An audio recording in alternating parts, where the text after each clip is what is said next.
Hello, I'm Dr Beverly Ballcrusher, and I'm doing one of my lovely little chats with friendly, familiar faces. Welcome to an appointment with a doctor. And joining me today is the wonderful, it's her, it's really her, it's Faye Tozer from Steps. Yay!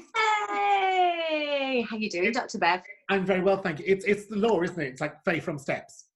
Yeah. Steps. It's Claire from Steps. It's like you've got this married name that you all share. It's our alternative surname, yes. I love it. I love it. Thank you for joining me and giving up some of your time on this beautiful sunny afternoon. It's warm today. It's warm. It's warm. We have windows open. I've got my fan ready. Yeah, you do. Ah, I'm quite jealous of that. Oh, you like this, do you? Yeah, me like. Yeah. Oh, okay. I've got one upstairs which has been ordered for another friend of mine who's doing an interview with me. I can certainly get you one if you like, my lovely. Well, just send me the link. It's all good. I'll get that sent to you. It's basically, I got it from a shop called The Birdcage in Brighton, which is run by a wonderful drag queen called Cara. So, Caravan Park. So, love it. I'll hook you up online. Do. So thank you for joining me. I've got some questions that I'd like to ask you. I've done a bit of Wikipediaing. Oh, have you? Quite interesting with Wikipedia, because don't always believe what you read, but I'll have a little story about that as well. So we'll chat about that when we get to it. Absolutely. Fortunately, you and I have been pals now for a fair few years. Go on, how long is it? I think it's 13 years, maybe 15. 2005. It's 15 years? Because I remember that because I was working with Noel, and Noel brought me in to meet you, and that was when we were doing, me, Noel and John were doing, what was it called? Love Shack. Love Shack, yes. That was 2005. I met you in Bristol. Yeah. Love Shack. And I think I sold you some makeup. And then and then a few weeks later, you came and did Love Shack in Cardiff. Yes. And Noel asked myself and the lovely Miss Kitty to perform at the after party for you guys. Oh, yeah, it was, wasn't it? Yeah, oh my goodness. Actually, Noel is one of my interviewees on my list this week. So hello to Noel from Hearsay. Yeah. He's going to be joining us later this week. So yeah, is it really 15 years? Crikey. I remember when you let me know that you were having Benjamin and when you introduced me to Michael. Actually, I don't know if you can see over my shoulder, but behind me. And when we got married. Is a wedding picture of when I came to your wedding. Yeah. Which was a lot of fun. Apart from my partner at the time got ill during the day and we had to speed off in the evening. I mean, like H got poorly on my wedding day as well. Yes. It's just Welsh people in your wedding, basically. That was it. Just can't get the clients these days. No, that was so bizarre. Anyway, and Claire from Steps, very, very, very pregnant at the time as well. So it could have all gone a totally different way. Yeah. So I'm going to ask you some questions. Obviously, I know the answers to some of these. But what was quite interesting was when I was listing all the theatre shows you'd done, and I realised that I'd seen pretty much all but 2. Okay. But before I get to your theatre work, I'd like to ask you, before you found fame with Steps, what did you do? So immediately before Steps, I was working in the Hilton Hotel in Park Lane in London as a lounge singer, being a lounge singer, on the 27th floor in the Windows restaurant. And it was, there you go. And it was at that time that I was auditioning and looking around for other things, and Steps was one of the auditions, and the rest is history. Yeah. Crikey. To be honest, I didn't think you were the kind of person who'd be like peeling chips at the local chippy.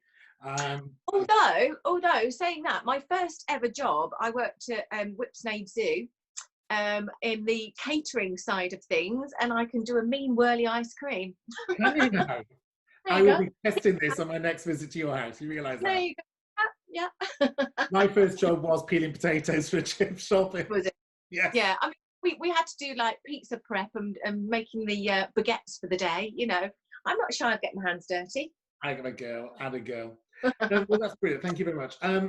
So you and I have been to see a couple of gigs together where we've seen particular acts. So I Yeah. might know the answer to this. Okay. But as a performer, who inspires you? Gosh, I mean, I think it changes as I grow up and I see people evolve and change themselves.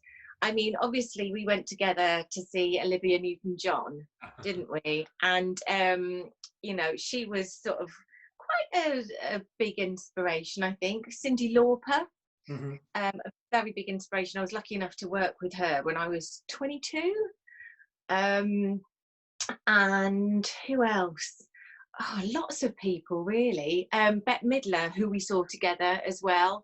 I mean, that was that not the best ever concert that you've been to? Hand on heart, the best gig I've ever attended. No disrespect to you, because I've been to several of yours.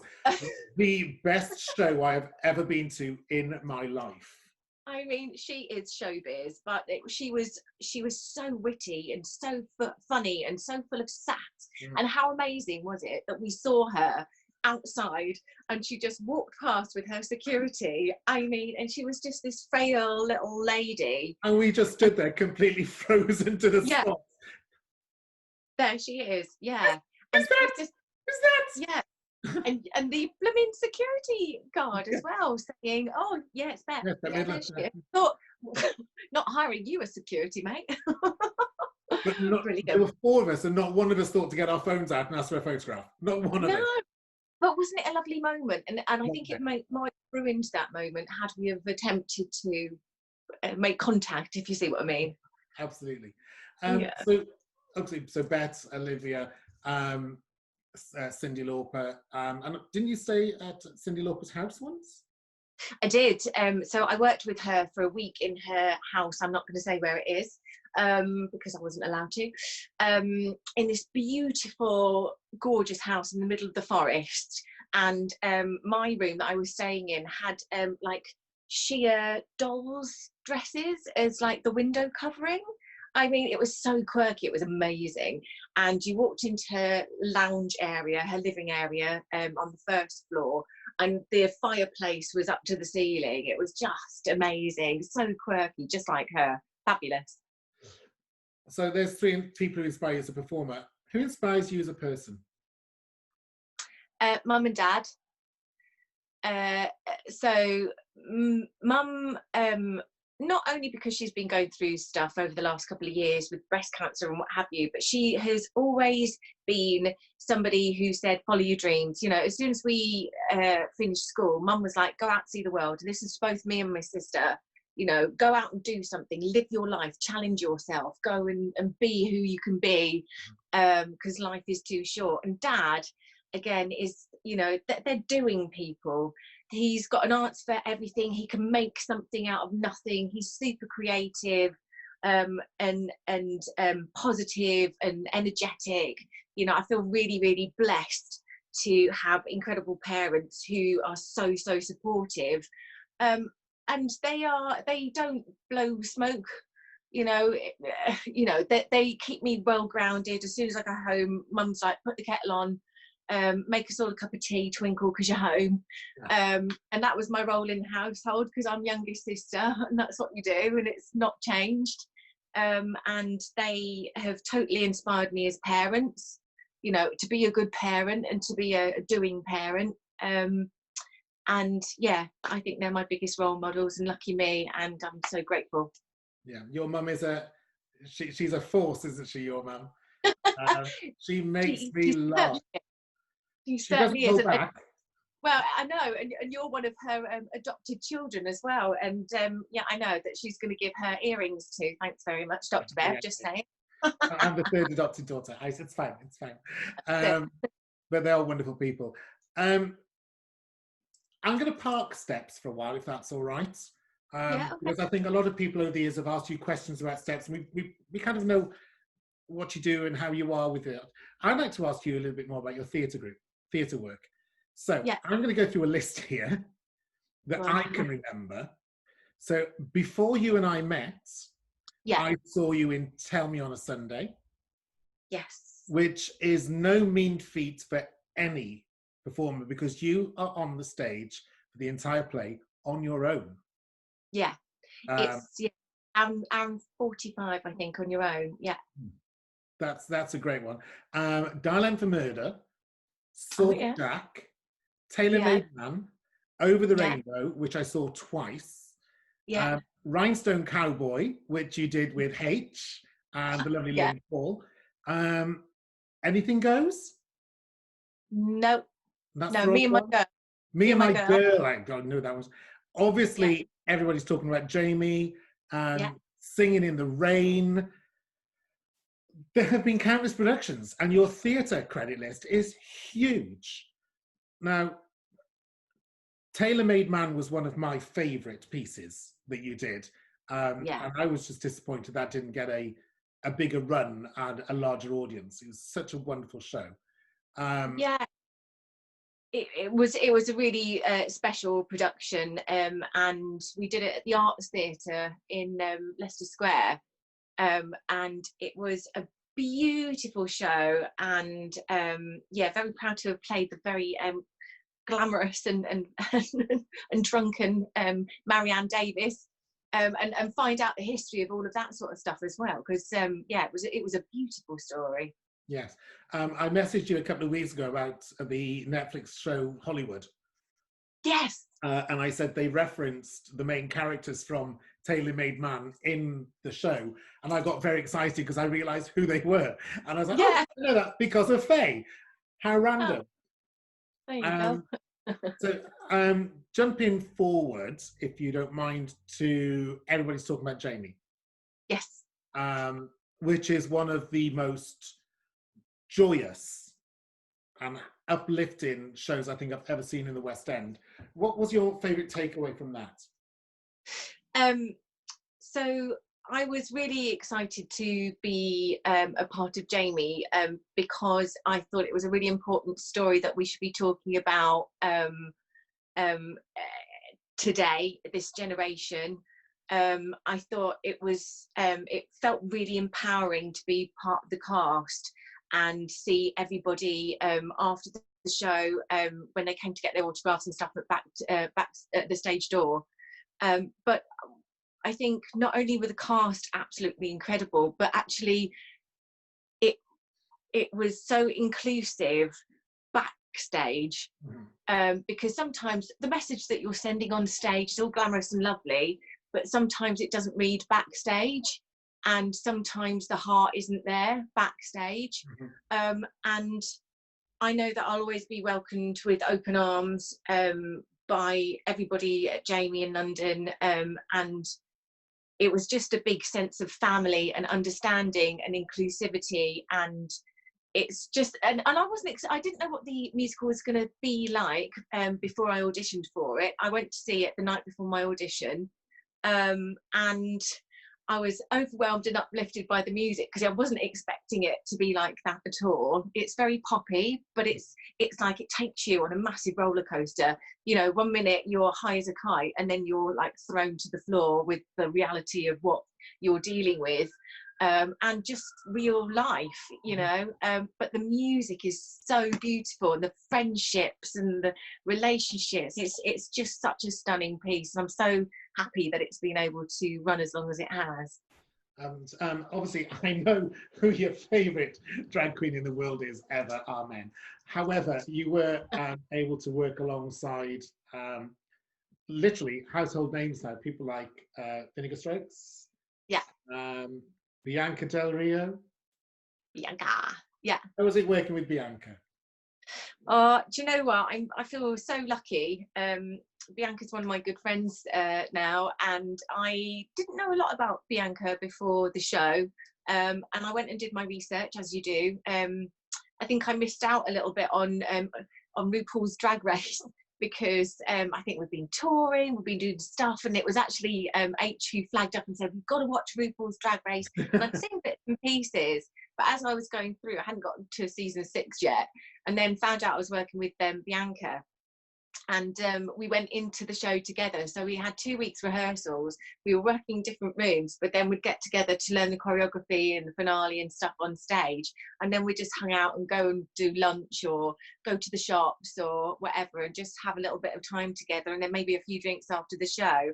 And my God, she's a force to be reckoned with. What I love about her is it's black and white, you know. She says how it is. She doesn't take anything, you know what I mean. She just she's Hurricane Bianca, yes, but such a kind heart and such a generous person. And it just surprised me that, you know, after, because Bianca left just before me from Jamie, and sent me a huge cake, and you know, there's just he's just so generous and so gorgeous, and we speak sort of, you know, every so often. We're always on social media commenting on each other's things, and it's just, yeah, it's a friend for life, I think. Yeah, what a treat. And the thing is, you don't realise how other people feel about her. And then, yeah, and it's just, it was lovely to see. Yeah, she is a bit of an icon, I must be honest. I was quite, when I was fortunate to meet her, I was quite, I'm just going to stand here now. Okay. Yeah, she just feels so very normal and so very just humble. A gorgeous person. Yeah. I found Roy to be quite a humble person. So. Yeah, massively. And all the what was interesting was all the flowers and the visitors that came to his dressing room during the run. You know, I don't know, a little bunch of flowers from Dame Judi Dench, and you know, I mean, all of the fabulous drag queens from all the different series popping in there, and everyone's like, "Oh my God, have you seen who's gone up the stairs to rise?" yeah, great fun. Amazing. If I may touch very briefly on your experience with Strictly. Yes. So I know that Steps performed on the show, and then a year later, you were a contestant. Yeah. How much fun was that? So we, as Steps, did the Halloween special, did Skirt of the Dark, and had a fabulous time. But I've wanted to do Strictly for years. I mean, you know that. Yeah. A good sort of 10 years we've been like politely knocking on the door, just saying, well, we'd love our name to be considered. Yeah. And inviting people to come down and see Steps concerts from Strictly, you know, just to remind them that we're alive and all that sort of thing. And then just out of the blue, funnily enough, we just got the phone call saying, do you want to put your name in the hat to be considered for the show? And it was kind of like a hell yeah. And I had to wait months. It was like three months or so until I heard that I'd had an audition, because then you have to go and audition for it as well. And then I got the phone call when I was on holiday in Portugal to say that I'd got in. Well, she had a few tears in the street. She did. I was so ever so excited. It was fabulous. What I remember from that is, I think I messaged you in the March or April. There are rumours your name might be on for Strictly. You did not reply to my text. I didn't. About a month later, babes, do I need to book time off work to come and see you? Nothing. No. I was in a training meeting when I got an announcement on my phone with the first 2 contestants named for Strictly, and I screamed and ran out of the room because I was so excited. And I was like, thrill for you, can't believe you lied to me. But yeah, I know, everyone was so cross with me. It was really funny, but I was not going to jeopardise my only chance. Absolutely not.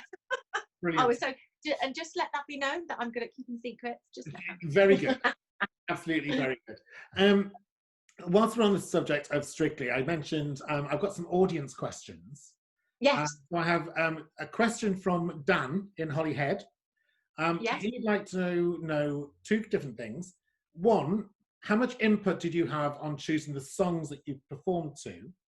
Yeah. And your second one is, did you get to keep any of the outfits?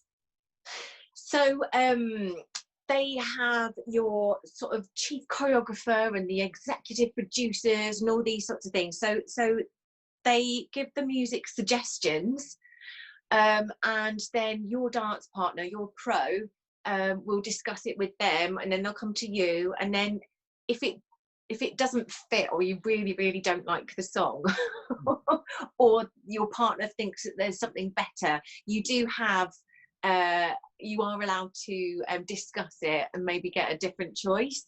So we were really lucky, actually. I loved the first song. It was Lullaby, Paloma Faith. And I loved that song, so I was really happy with that. And as we went along, I think there were only like 2 or 3 where Giovanni was just like, I really want this. We've got the tango. We really need to have this number, or the passo, or the Argentine tango. It's just like there were certain songs where he was like, I really wish that I can use this music. So, you know, he had to fight a little bit for that. But I think, you know, all in all, the show just wants to be fabulous. So there has to be some sort of structure as well. As with the outfits, the outfits are sometimes recycled, and sometimes they get hired out to other companies. I know because my Viennese waltz outfit, which was the red one that I wore in week 2, had gone out and come back, and then it'd been hired for me to wear in Panto a bit later on by somebody else, and it had been altered and changed and stuff. So yeah, they recycle and do different things, but I did get to keep one costume, and that was my show dance, and I have my sparkly shoes as well. No. Yeah. On a personal note, I was lucky enough to come and see you perform on Strictly, but I decided to stay in the green room and get drunk with your husband. Everybody. Coffee Patron. He introduced me to Coffee Patron. That's all I'm going to say. But there were 3 dances in particular which stood out for me. Okay. One was the Grease, Olivia Newton-John one, for obvious reasons. The Halloween routine. Jazz.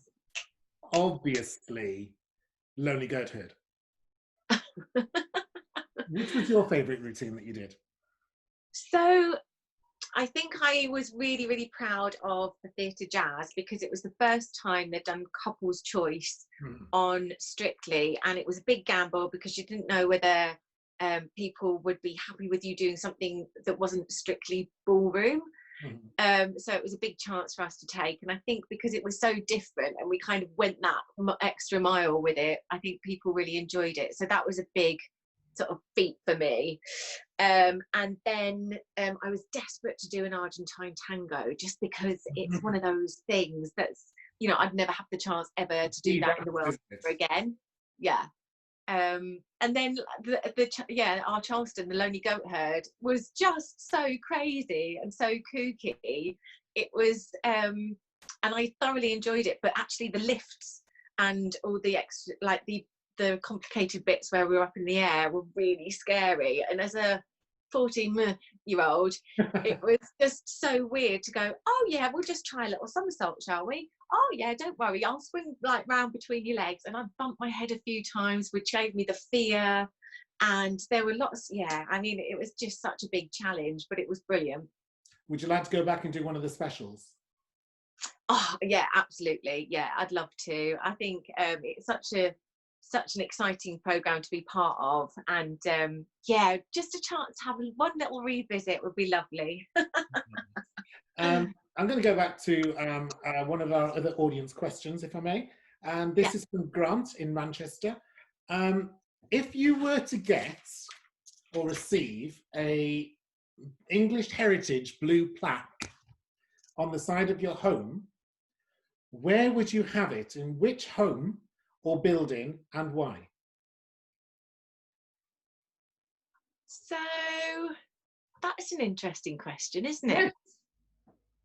So there was a program on, I can't remember what channel it was on, sorry, and I'm sure, was it Ross Noble did it, and it was about famous people from Northampton. Oh, so I was born in Northampton, but I grew up in Dunstable. So I would definitely say that my plaque would need to be in Dunstable, because that's where I grew up, and that's where they sowed the seeds of who I am, I guess. What building would it be on? I'm not sure. They keep knocking them all down. Possibly the Little Theatre, which was the Amdram club that mum and dad took me and my sister to, that we spent a lot of years at, that's still open now, and I'm now what do you call it? I now have my name on the wall there anyway. So yeah, as a patron of the That's a good one. That's a really good one. I think I like that one. So the next question is from somebody called Russell T. Davis. Oh, yes, wow. The Russell T. Davis. Russell, what does Russell know? He's asked a question which I've asked a few people, and he'd like to know: are you still in touch with all your childhood friends? If not, is there something that you'd like to reconnect with, and is it too late? Oh, that's really sweet, isn't it? So when I was growing up, I had a very good friend called Lisa Valentine. She was one of my bezies, and we split up from school when we were sort of 13, I think, and she went to another school, but then she's ended up in Australia or New Zealand, I think. But I have contact with her still. Another one of my best mates, Jenny Swain, we're still in contact with their family. So yes, I am in contact with them, but it's not an everyday thing. But yeah, still in contact. Ah. Okay, so I've been finishing my interviews recently with the same questions, Okay. which are based on a gentleman called James Lipton, who did a show called In the Actor Studio, and I've kind of taken them, twisted them slightly. So I've got a few questions for you. Okay. What's your favourite song? Ever? Ever. Then you don't necessarily have to perform it. It can be your favourite song. What brings you joy? It's such a massive question. There's a song, I don't know if it brings me okay, one that brings me joy. Yeah, if I'm looking for joy and I'm feeling like I need a little bit of a bop, something that I always go back to is Desiree, Life. Really? Yeah, it's one In of my those. head, I thought you were going to say absolutely everybody, everybody, everybody. Because I know how much you like that one. Yes. Yeah, no. Desiree, lovely. It's a good one for in the car with your windows open. Yeah, and it makes me feel good. Yeah. And the flip reverse of that, what song would make you turn off the radio or leave the dance floor? Anything by Oasis. Oh, I'm not going to disagree with you.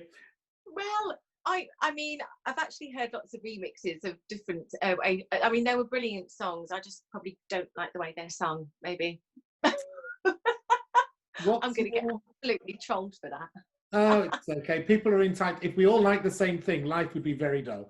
Well, exactly. What's your favourite sound? Laughter. What's your least favourite sound?